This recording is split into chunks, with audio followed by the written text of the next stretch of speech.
He's standing there in 1984. So the material is only 4 years old. When it was laid down, it was like sand. It was sand grain sized particles. And would you stand on the edge of a 100-foot vertical slope of loose sand? Well, you wouldn't stand there very long because it would break and you'd fall. But he's not afraid to stand right there on the edge of that cliff, because the sandy particles have hardened already into a sandstone. Now, how long does it take to harden a sandy particulate deposit into a sandstone? I was taught as a geologist it takes millions and millions of years. Did you ever hear that? It takes millions of years to form a rock. No, it doesn't. This is just a couple years at best, and if you got the right conditions, rocks can form in a hurry. You know, the sidewalk in front of your house, that's like a man-made rock. But that cement, when it was laid down, was soft. You could write your name in it. But yet it had the cement already mixed in with it, which itself is a rocky material. But yet it could bind those different grains together into a hard man-made rock. It didn't take very long. It just took the right conditions. Well, here at Mount St. Helens, the conditions weren't all that great, but it hardened in just a few years into a solid rock, solid enough to stand at a vertical slope, and you could hit it with a hammer and it'd go bang, bang, bang. I mean, it's a rock.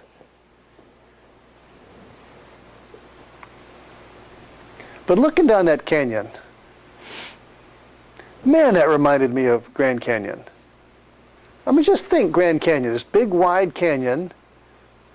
There's the Colorado River running through it. These bedded deposits on the side. I mean, it looks like Grand Canyon.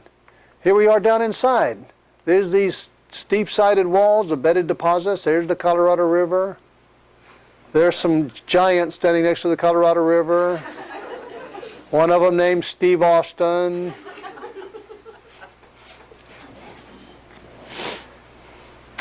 Well, I took this picture.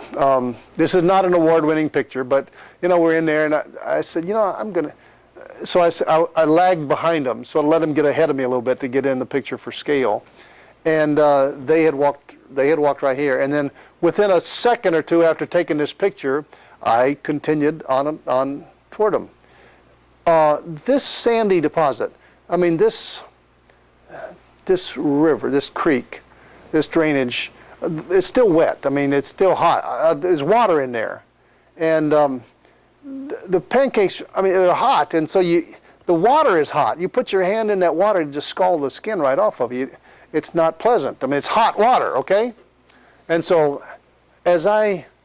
just a second after I took this picture, I walked this way.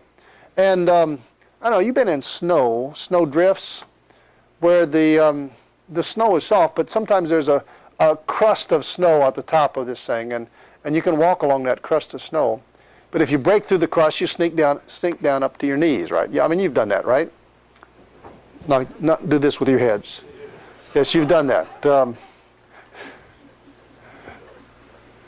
Well, it was just like that. There was a crust of hardened sand right on top.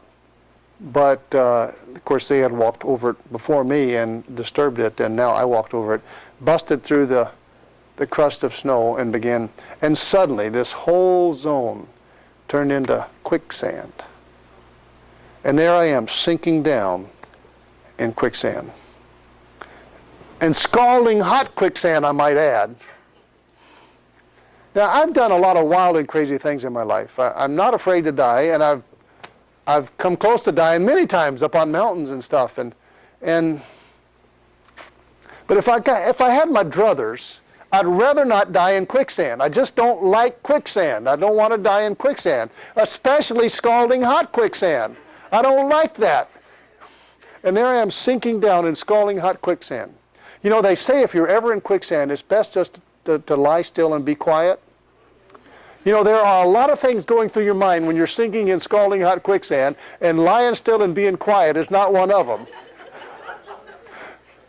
So, I don't know, I'm sinking down. You would think that Steve Austin would come back over here and give me a hand, right?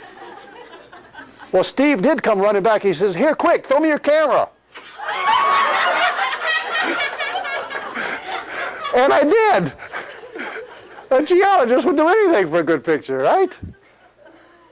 Well, I got out. I got out. Staying there was not an option. I got out. All right?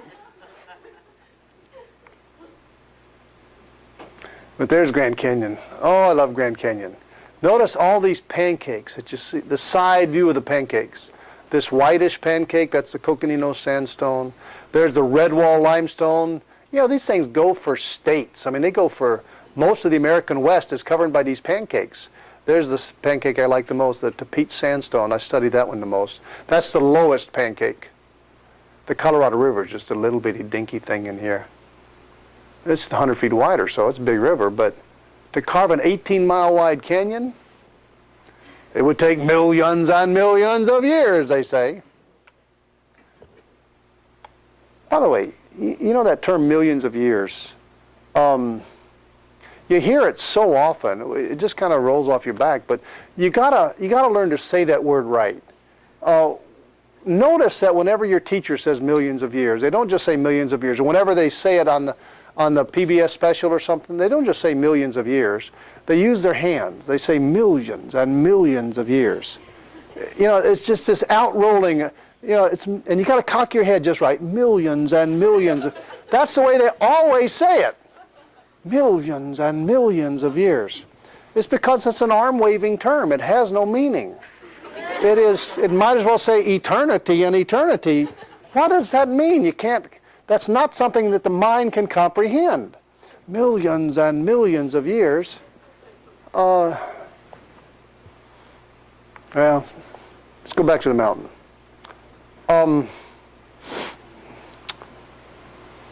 It's erupted several times since the eruption, and here we are from a helicopter looking down the throat of the volcano, looking right down into the thing. That's the throat. That's the neck of the volcano. You can see it. There is some reddish stuff down here. There was no lava that flowed at Mount St. Helens, but it was red hot melted stuff that, you know, some of it, I mean, it's there. But it didn't really erupt out. You say, well, radioisotope dating can help date these things, and radioisotope dating is where you get the millions and millions of years. But did you know that radioisotope dating is only good for dating sedimentary rock? I'm sorry.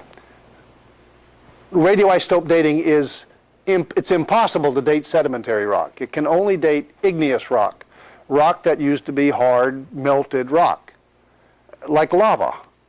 And when lava cools from a liquid into a solid, that kind of starts the rock. That's the age of the rock. That's the birth of the rock. And so when you date the rock, you're dating how long ago did it turn from a liquid into a solid. You cannot date sedimentary rock with radioisotope dating. You just can't do it. It's not designed for that. Sedimentary rock is sediments that were eroded somewhere else and redeposited over here. So that's a contaminated sample. You have to have a liquid rock that's cooled into a solid, and that rock, at least theoretically, you can date. And when they do, it's millions and millions of years. I don't believe those dates. I think they're wrong. But here at Mount St. Helens, there's some new rock being formed. I mean, it is liquid cooling into a solid in there. And there's this lava dome. It's like a blister right over top that neck of the volcano. And this kind of rock is in theory applicable for radioisotope dating. Well, we